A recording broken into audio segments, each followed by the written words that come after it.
जय श्री राधे। श्रीमद्भागवत महापुराण दसम स्कंद अथ चतुर्शीतमो अध्याय से वासुदेव जी का यज्ञोत्सव। वासुदेव जी का यज्ञोत्सव। वासुदेव जी कहते हैं परीक्षित, श्री सुखदेव जी कहते हैं परीक्षित, सर्वात्मा भक्त भयहारी भगवान श्री कृष्ण के प्रति उनकी पत्नियों का कितना प्रेम है। ये बात कुंती, गांधारी, द्रौपदी, सुभद्रा, दूसरी राजपत्नियों और भगवान की प्रियतमा गोपियों ने भी सुनी। सब के सब उनका ये अलौकिक प्रेम देखकर अत्यंत मुग्ध, अत्यंत विस्मित हो गई। सबके नेत्रों में प्रेम के आंसू छलक आए। इस प्रकार जिस समय स्त्रियों से स्त्रियां और पुरुषों से पुरुष बातचीत कर रहे थे, उसी समय बहुत से ऋषि मुनि भगवान श्री कृष्ण और बलराम जी का दर्शन करने के लिए वहाँ आए। उनमें प्रधान ये थे श्री कृष्ण द्वैपायन, व्यास, नारद, च्यवन, देवल, असित, विश्वामित्र, शतानंद, भारद्वाज, गौतम अपने शिष्यों के सहित, भगवान परशुराम, वशिष्ठ, गाला, भृगु, पुलस्त, कश्यप, अत्रि, मार्कंडे, बृहस्पति, द्वितीय, तृतीय, एकत, सनत, सनंदन, सनातन, सनत कुमार, अंगिरा, अगस्त, याज्ञवल्क और वामदेव इत्यादि ऋषियों को देखकर वो पहले से बैठे हुए नरपति गण युधिष्ठिर और पांडव भगवान श्री कृष्ण बलराम जी सहसा उठ खड़े हो गए और सबने उन विश्व वंदित ऋषियों को प्रणाम किया। इसके बाद आसन, पाद्य, अर्घ, पुष्पमाला, धूप और चंदन आदि सब राजाओं ने तथा बलराम जी के साथ स्वयं भगवान श्री कृष्ण ने उन सब ऋषियों की विधिपूर्वक पूजा की। जो सब ऋषि मुनि आराम से बैठ गए, तब धर्म रक्षा के लिए अवतीर्ण भगवान श्री कृष्ण ने उनसे कहा। उस समय बहुत बड़ी सभा चुपचाप भगवान का भाषण सुन रही थी। भगवान श्री कृष्ण ने कहा, धन्य है, हम लोगों का जीवन सफल हो गया। आज जन्म लेने का हमें पूरा फल मिल गया है, क्योंकि जिन योगेश्वरों का दर्शन बड़े बड़े देवताओं के लिए भी अत्यंत दुर्लभ है, उन्हीं का दर्शन हमें प्राप्त हुआ है। जिन्होंने बहुत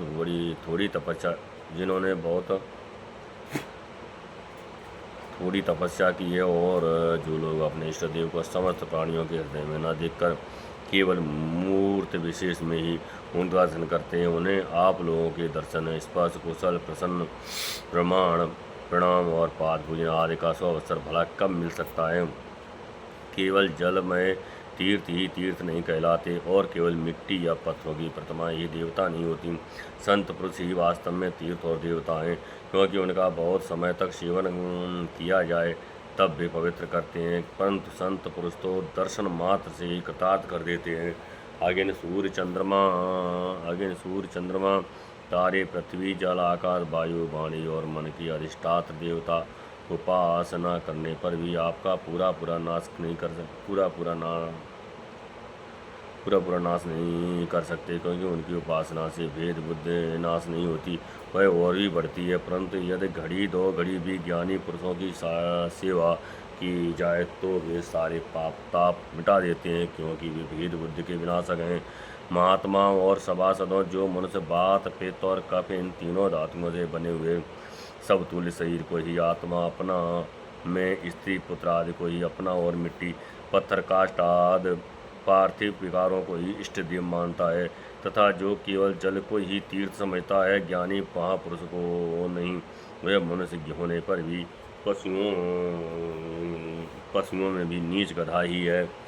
श्री सुखदेव जी कहते हैं, परीक्षित, भगवान श्री कृष्ण अखंड ज्ञान संपन्न है। उनका ये गूढ़ भाषण सुनकर सब के सब ऋषि मुनि चुप रह गए।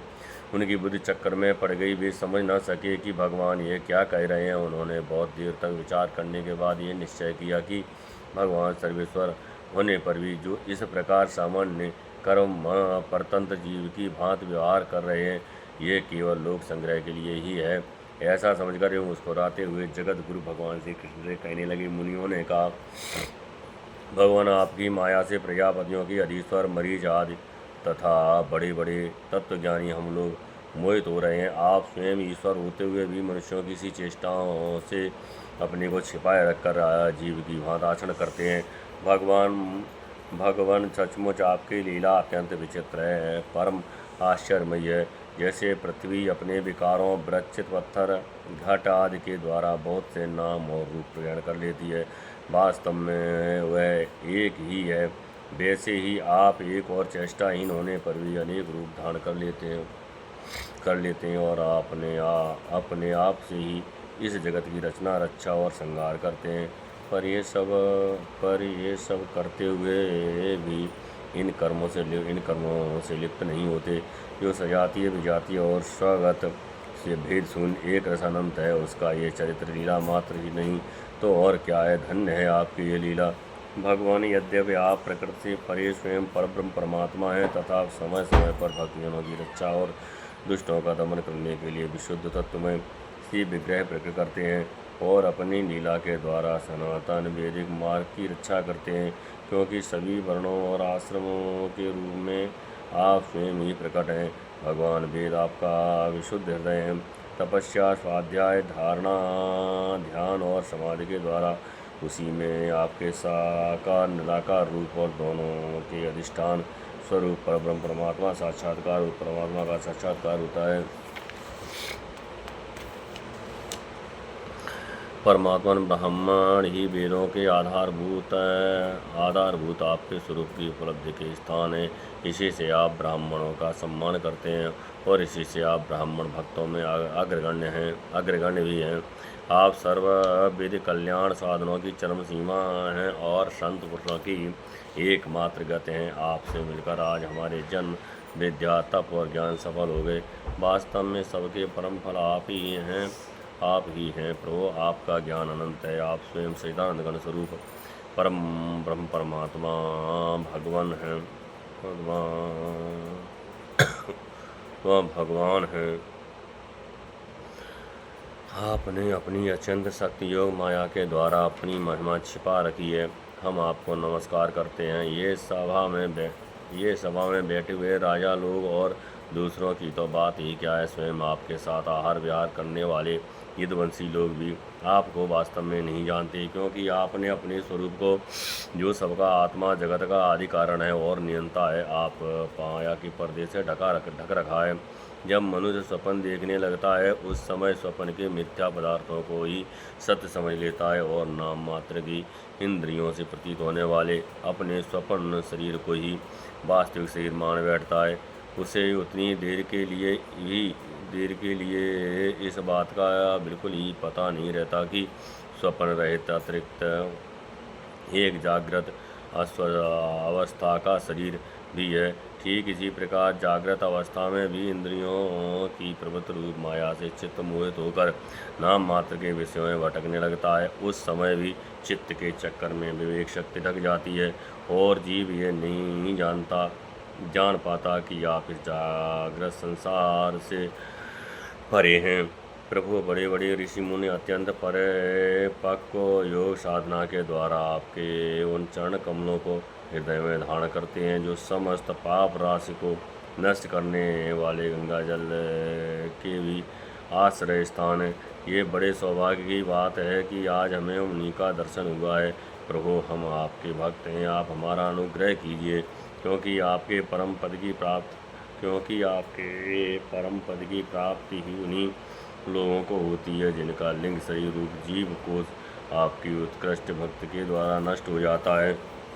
श्री सुखदेव जी कहते हैं, राज ऋषि भगवान की इस प्रकार स्तुति करके और उनसे राजा धृतराष्ट्र से तथा धर्मराज युधिष्ठिर जी से अनुमति लेकर उन लोगों ने अपने अपने आश्रम पर जाने का विचार किया। परम यशस्वी वासुदेव जी उनका जाने का विचार देखकर उनके पास आए और उन्हें प्रणाम किया और उनके चरण पकड़कर बड़ी नम्रता से निवेदन करने लगे। वसुदेव जी ने कहा, ऋषियों, आप लोग सर्वदेव स्वरूप हैं। मैं आप लोगों को नमस्कार करता हूँ। आप लोग कृपा करके मेरी एक प्रार्थना सुन लीजिए। वह यह है कि जिन कर्मों के अनुष्ठान से कर्मों और कर्म वासनाओं का आत्यंतिक नाश मोक्ष हो जाए, उनका आप मुझे उपदेश कीजिए। नारद जी ने कहा, ऋषियों, ये कोई आश्चर्य की बात नहीं है कि वासुदेव जी श्री कृष्ण को अपना बालक समझकर शुद्ध जिज्ञासा के भाव से अपने कल्याण का साधन हम लोगों से पूछ रहे हैं। संसार में बहुत पास रहना मनुष्यों के अनादर का कारण हुआ करता है। देखते हैं गंगा तट पर रहने वाला पुरुष गंगा जल छोड़कर अपनी शुद्धि के लिए दूसरे तीर्थों में जाता है। श्री कृष्ण की अनुभूति समय के फेर से होने वाली जगत की सृष्टि स्थित और प्रलय से मिटने वाली नहीं है। वह स्वतः किसी दूसरे निमित्त से, गुणों से और किसी से भी क्षीण नहीं होती। उनका ज्ञान मय स्वरूप अविद्या, राग, द्वेष आदि क्लेश पूर्ण पापमय, कर्म सुख दुखादि, कर्म फल तथा सत्व आदि गुणों के प्रभाव से खंडित नहीं है। वे स्वयं अद्वितीय परमात्मा हैं। जब वे अपने को अपनी ही शक्तियों में प्राण आदि से ढक लेते हैं, तब मूर्ख लोग ऐसा समझते हैं कि वे ढक गए, जैसे बादल कुआरा या ग्रहण के द्वारा अपने नेत्रों के ढक जाने पर सूर्य को ढका हुआ मान लेता है। परीक्षित, इसके बाद ऋषियों ने भगवान श्री कृष्ण, बलराम जी और अन्य राजाओं के सामने ही वासुदेव जी को संबोधित करे। का कर्मों के द्वारा कर्म वासनाओं और कर्म फलों का आत्यंतिक नाश करने का सबसे अच्छा उपाय है कि यज्ञ आदि के द्वारा समस्त यज्ञों की अधिपति भगवान विष्णु की श्रद्धापूर्वक आराधना करें। त्रिकालदर्शी ज्ञानियों ने शास्त्र दृष्टि से यही चित्त की शांति का उपाय, सुगम मोक्ष साधन और चित्त में आनंद का उल्लास करने वाला धर्म बतलाया है। अपने न्यायार्चित धन से श्रद्धापूर्वक पुरुषोत्तम भगवान की आराधना करना ये द्विजातीय ब्राह्मण, क्षत्रिय और वैश्य गृहस्थ के लिए परम कल्याण का मार्ग है। वासुदेव जी विचारवान पुरुषों को चाहिए कि यज्ञ, दान आदि के द्वारा धन की इच्छा को गृहस्थोचित भोगों द्वारा स्त्री पुरुष की इच्छा को और कालक्रम से स्वर्गादि भोग भी नष्ट हो जाते हैं। इस विचार से लोकेशड़ा को त्याग दें। इस प्रकार धीर पुरुष घर में रहते हुए ही तीनों प्रकार की इच्छाओं का परित्याग करके तपोवन का रास्ता लिया करते हैं।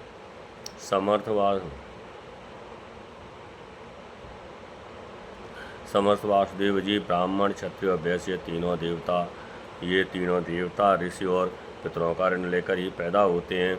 इनके ऋणों से छुटकारा मिलता है। यज्ञ, अध्ययन और संतानों से इनसे रुग्ण हुए बिना ही जो संसार का त्याग करता है उसका पतन हो जाता है।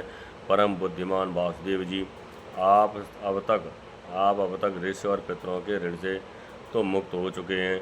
अब यज्ञों के द्वारा देवताओं का ऋण चुका दीजिए और इस प्रकार सबसे उग्रण होकर ग्रह त्याग कीजिए, भगवान की शरण हो जाइए। वासुदेव जी आपने अवश्य ही परम भक्ति से जगदीश्वर भगवान की आराधना की है, तभी तो वे आप दोनों के पुत्र हुए हैं। श्री सुखदेव जी कहते हैं, परीक्षित, परम मनुष्य वासुदेव जी ने ऋषियों की यह बात सुनकर उनके चरणों में सिर रखकर प्रणाम किया, उन्हें प्रसन्न किया और यज्ञ के लिए ऋषध्वजों के रूप में उनका वर्ण कर लिया। राजन, जब इस प्रकार वासुदेव जी ने धर्मपूर्वक ऋषियों को वर्ण कर लिया, तब उन्होंने कुरुक्षेत्र में परम धार्मिक वासुदेव जी के द्वारा उत्तम सामग्री से युक्त यज्ञ करवाए। परीक्षित, जब वासुदेव जी ने यज्ञ की दीक्षा ले ली, तब यदुवंशियों ने स्नान करके सुंदर वस्त्र और कमलों की मालाएं धारण कर ली। राजा लोग वस्त्र आभूषणों से खूब सुसज्जित हो गए। वासुदेव जी की पत्नियों ने सुंदर वस्त्र, अंगराग और सोने के हारों से अपने को सजा लिया और फिर वे सब बड़े आनंद से अपने अपने हाथों में मांगलिक सामग्री लेकर यज्ञशाला में आईं।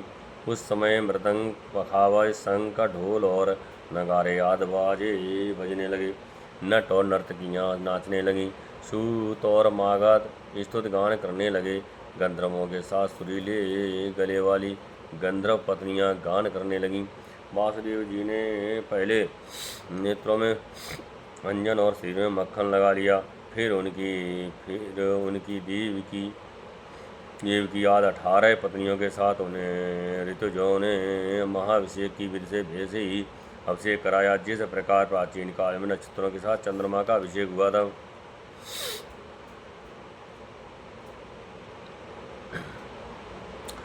उस समय यज्ञ में दीक्षित होने के कारण वासुदेव जी तो मृगचरण धारण किए हुए थे, परंतु उनकी पत्नियां सुंदर सुंदर साड़ी, कंगन, हार, पायजेब और कर्णफूल आदि आभूषणों से खूब सजी हुई थीं। वे अपनी पत्नियों के साथ भली भांति शोभायमान हुए। महाराज वासुदेव जी के ध्वज और सदस्य रतन जड़ित आभूषण तथा रेशमी वस्त्र धारण करके वैसे सुशोभित हुए जैसे पहले इंद्र के यज्ञ में हुए थे।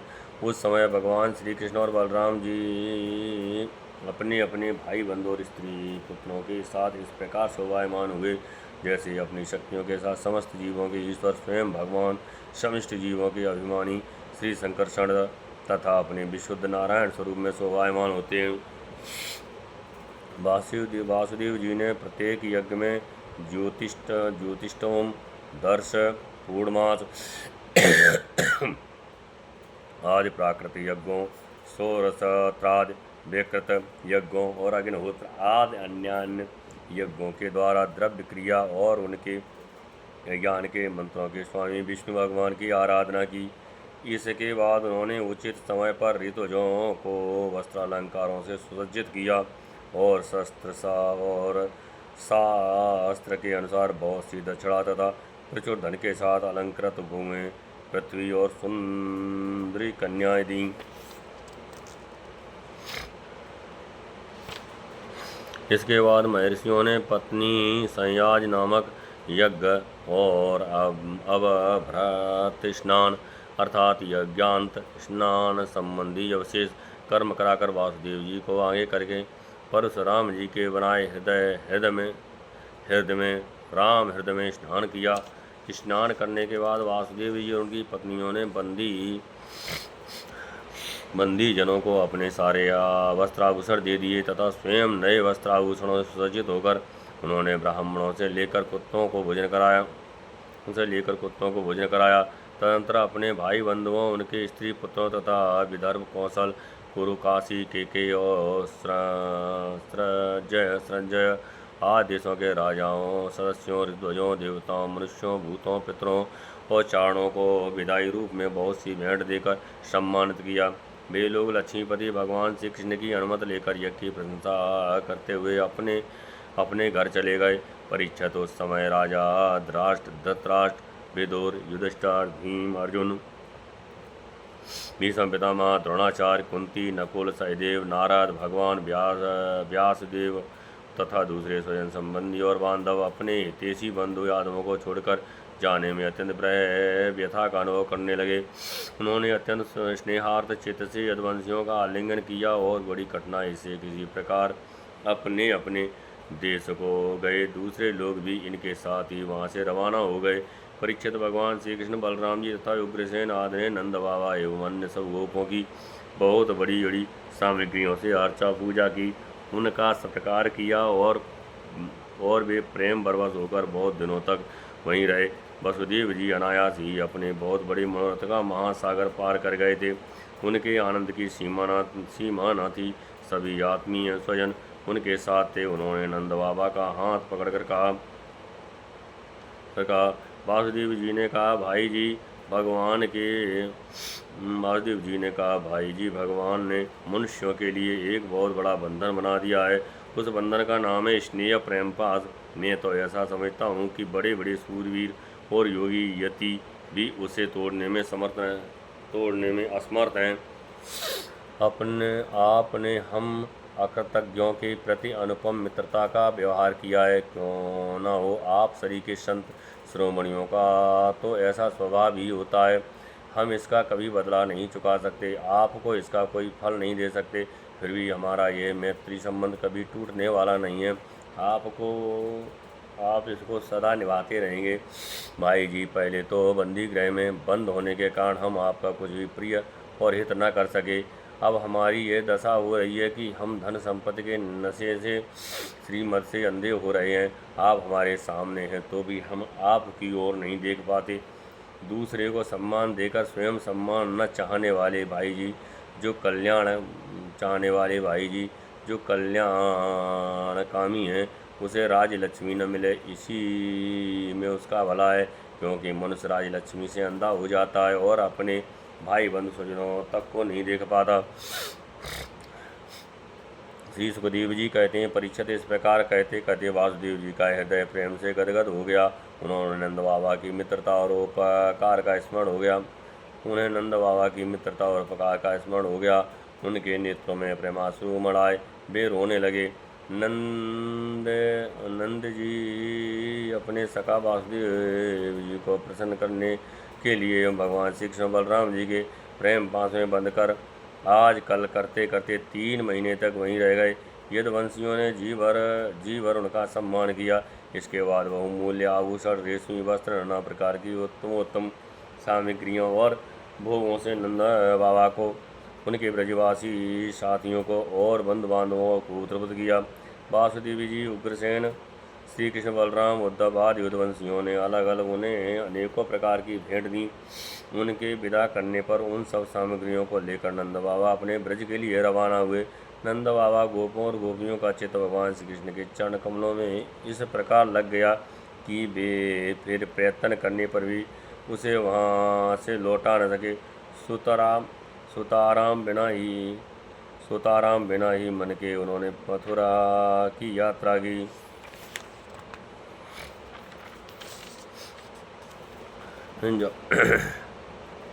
जब सब बंधु बांधव वहाँ से विदा हो चुके थे, तब भगवान श्री कृष्ण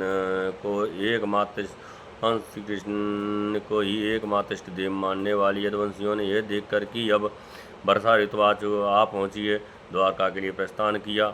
वहाँ जाकर उन्होंने सब लोगों से वासुदेव जी के यज्ञ महोत्सव, स्वजन संबंधियों के दर्शन, मिलन आदि तीर्थ यात्रा के प्रसंगों को कहे सुनाया। इस श्रीमद्भागवते महापुराणे परमहंसायां संहितायां दशम स्कंदे उत्तरार्थे तीर्थयात्रानुवर्णनम नाम चतुरशीतितमो अध्याय। जय जय श्री राधे।